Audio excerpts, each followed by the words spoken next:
So this is an actual quote from a coworker today. Can't Starbucks just shut up and make me coffee? Actual quote. Why is it that we continue to have this problem at Starbucks? Starbucks, once again, has had to apologize after employees allegedly treated law enforcement with disrespect. This is the third or fourth Starbucks story this month. And we are 2 weeks into it. It routinely happens, okay? Now, again, this is not an indictment against Starbucks as a company. It's not an indictment of any local Starbucks. I have never had a problem with a local Starbucks. Never, okay? I just want to make that crystal clear.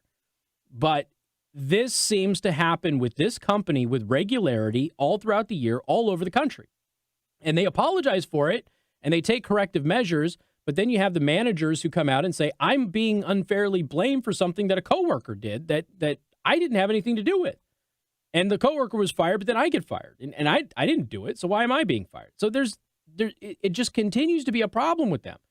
And if Starbucks would just have a policy, instead of having an activist policy, which they have, okay? So they hire people who are activists.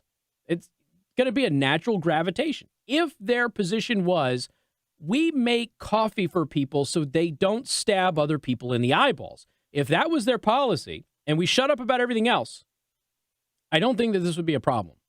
But it continues to be an issue at Starbucks. So Riverside County Sheriff's Department, we are aware of the cop and no coffee incident that occurred at Riverside on 12/12/19 involving our deputies. We are in communication with Starbucks corporate addressing the issue, et cetera, et cetera. So again, Starbucks apologizes. They do all this thing. It's a whole issue once again with Starbucks. And like I said, I don't want you to think you shouldn't indict the entire company for stuff that happens, but I think that part of the reason that this does happen is that Starbucks is an activist company. And so they hire people, or people who work there are naturally gravitating towards being activists.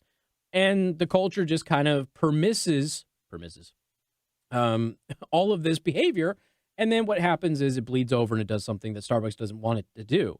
But if they maybe just backed off of that, it was a quiet activist company, which I'm fine with, and allow the employees to just do their jobs, I think maybe you're going to run into this a lot less, because this is just getting ridiculous. It happens with too much regularity. All right, we got more coming up. News Talk 95.3, Michiana's news channel.